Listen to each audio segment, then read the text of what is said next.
Welcome to the Emotionally Baked podcast, where emotions and baking are the two most perfect ingredients.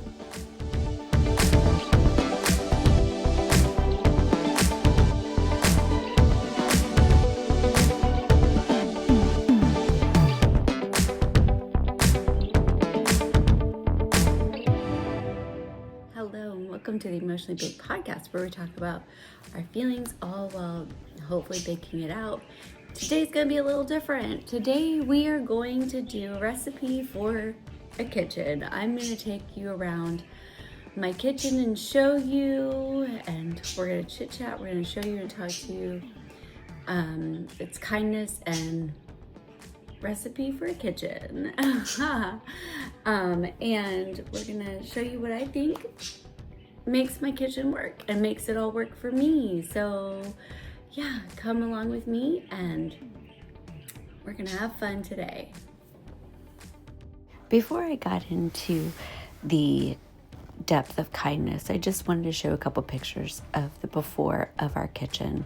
It was a couple of rooms, it was a dining room and a main kitchen, and we definitely did a lot of renovation here, taking out walls and all the things. So you'll see some pictures of what it looked like before if you're watching on YouTube. If you're not, just know that you're looking at I'm talking about a huge renovation project of an old cottage kitchen that was my husband's grandparents' house, and we're just doing a lot of reno of a space that really needed a little bit more ease and flow to it.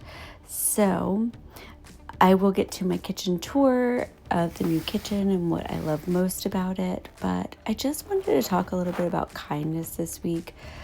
I really have noticed, that there has been some issues of unkindness that I have felt recently, and I just was feeling like, I want to talk about the emotion of just being kind, and being kind even in the face of when we don't need or feel like being kind. That just to give kindness is such a needed thing right now. And I think that is just something so easy that we can do. Just to bring a smile to someone, to say hello, to just be in just the general act of being kind. And it might sound so easy just to be kind, but there's that saying, if you don't have something nice, don't say it at all kind of mentality or attitude. And I really think it is something that is so important. Like, if we can't be kind, and if we, all we have is, if we start thinking and it's something that's going to be negative, maybe stop and think, is this something that we should be saying? Is this something that should be done? Is this something that I should, act on? Just to stop and think before something is put out there. And being the recipient of unkind words and unkind actions, it really, over the past couple of weeks, really affects just your overall demeanor and your overall attitude. For me, when I heard some unkind things, unkind actions, I really did retreat inwardly into myself, and I really didn't know how to respond to unkindness. It makes me really sad and disappointed to hear unkind words being spoken either about me or about somebody that I love or about, just a situation in general. Unkindness can be very affecting to someone. And I noticed in the past couple of weeks that unkindness really affects me deeply.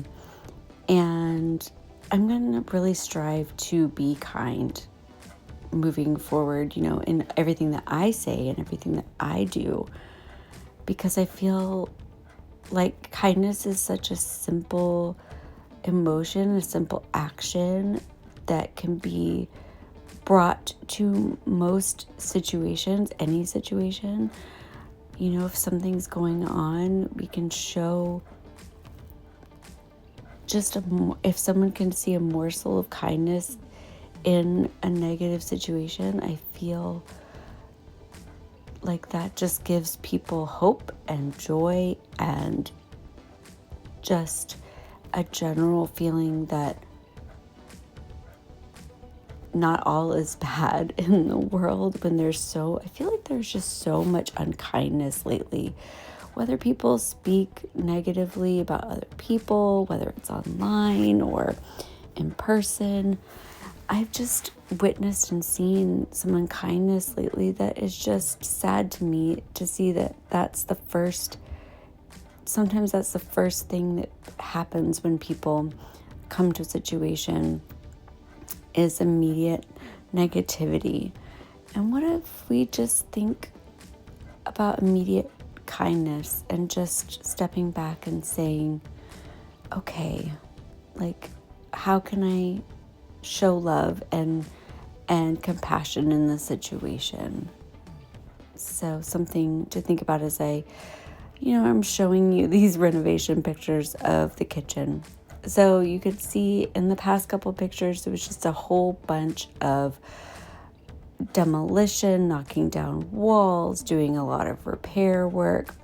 There was this major gap that I'm showing here in this room between the dining room and the kitchen. There was a load bearing. I believe it wasn't load bearing, but there was a HVAC system, pipe or airway right in the middle of this kitchen. And so we had to reroute everything so that we could make this an open concept kitchen.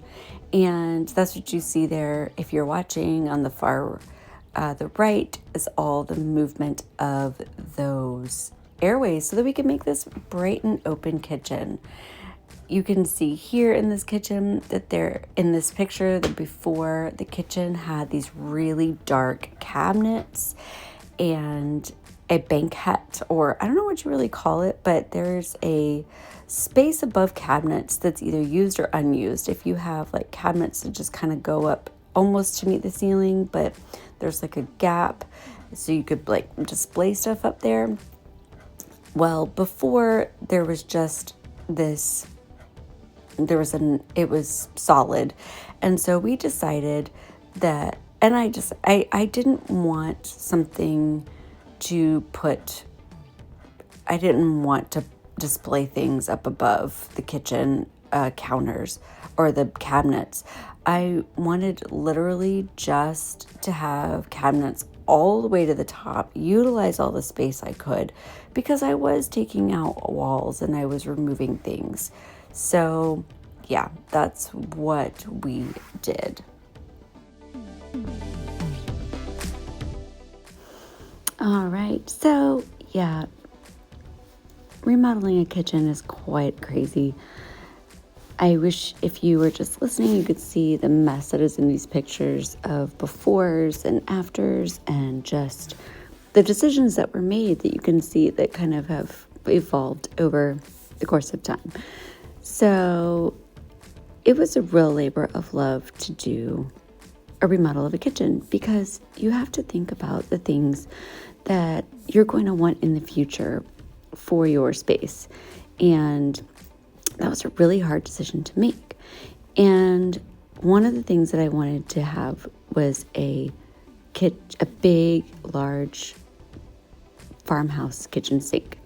Well, when our farmhouse sink came, the first one, it was broken. We had purchased a porcelain white kitchen farmhouse sink. And the reason why I wanted a large sink like this is I wanted a huge space to wash dishes, and or if I had vegetables from the garden, to have this huge sink to do this in. And so that I didn't want a sink that was split down the middle or into sections. So needless to say, we had to order a new sink because the first one was broken. But that is one of the essentials that I really wanted, because I'm a gardener and I'm a baker, so I always have a lot of things in the kitchen and that I'm doing, and just I need to fill that up a ton. So another thing, again, with this open concept that we wanted was just that I wanted a space to flow very easy. I wanted to be able to walk into this space and just feel super cozy and comfortable, and just like wanted a space that we all gathered and revolved around. I didn't want a separate dining room. I didn't need that. I didn't need a formal space. I just needed the kitchen and eating space to be all one. I also wanted to make sure that I had an easy flow into the other parts of the house. So making walls bigger, closing out different things was also another thing that we had to do. We had to board up a door that went to the backyard, and we had to make a hole in the wall bigger so that the flow could be easier. So there was a lot of different things that we had to do in this kitchen just to make it function properly with what was there. So we did, if you can't see, we used cabinets that were from the previous kitchen and reused them all. And again, filling up doorways and things with new walls was always just hard to configure, but we figured it out, and we've added this open concept feel. And with that open concept feel came this need to put in an archway between the two rooms. And I really enjoyed having this as a focal point of this whole space. And it's not really, obviously it's not functional to the kitchen, but it just made the kitchen look so pretty. So we eventually did brick this archway that leads in between the kitchen and the dining room. And that was super fun. Again, having the farmhouse sink is just something that I really feel like added not only a bit of whimsy to the kitchen, but it also added functionality. Looking right out of my back window, I can see my chickens, they gave me my eggs. And another aesthetic thing I did here around the windows was add these shelves that I could put knickknacks on for that semi-open shelf feel. So again, with the brick archway that we had put in between the two spaces, this was something that I did have to take upon myself to go ahead and grout, because the masoner that did the brickwork just did not want to, he didn't want to cover up his work. And I understand, it was beautiful work and he didn't want to mess it up. But I really enjoyed taking this project under in my hands. So I know this is a little scatterbrained little talk here, but as I'm talking, just know that if you're watching the video, you're seeing pictures that go along with what I'm chatting about. And I know for a podcast that seems kind of crazy that I'm just kind of whimsically jumping back and forth, but hopefully it all coherently sounds like I'm talking about my kitchen and what needed to happen. I'm just showing you currently the brickwork and the masonry work that was done and just how beautiful it turned out, because I really do love the aesthetic of this archway in our kitchen. Was it something that I needed in the kitchen? No, but it does sure make it fun to come in and see it every day. And yeah, it was just lots of fun to have added. So again, we utilized all the previous pieces that were in the kitchen, all the previous cabinets, and we had everything repainted together. So whether they were dark or just the raw wood, we had them all repainted together so that they cohesively matched into. The island has a gray paint finish and the cabinets have a white finish. No reason, just for aesthetic purposes, to make it kind of look, fun. But yeah, the island was a super big importance for me for extra storage, like I explained before. Another thing for a kitchen is I think storage is so important. So we did add a, what is this called? A pantry. Sorry, we added a pantry. And we did have a cabinet that served as a pantry previously, but we took out the pantry that was there, the bigger pantry that was there, because it was a wall.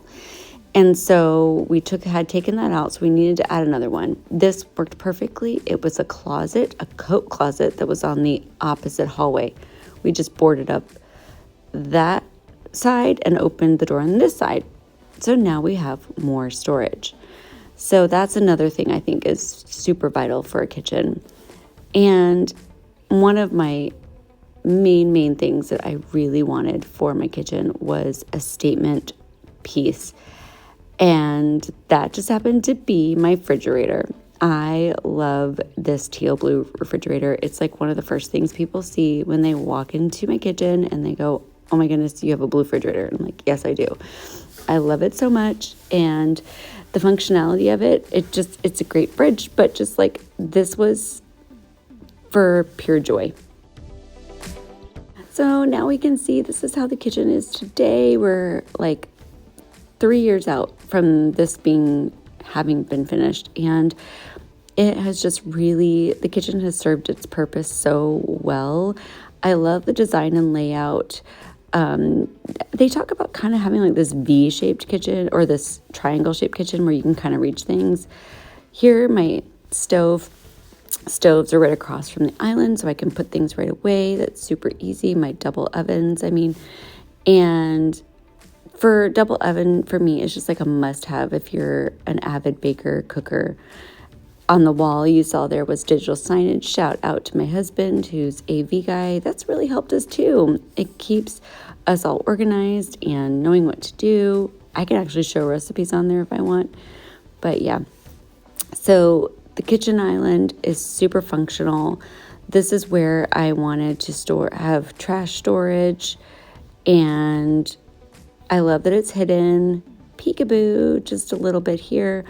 But my main goal was to have this KitchenAid drawer cupboard. This is my absolute favorite thing of this entire kitchen.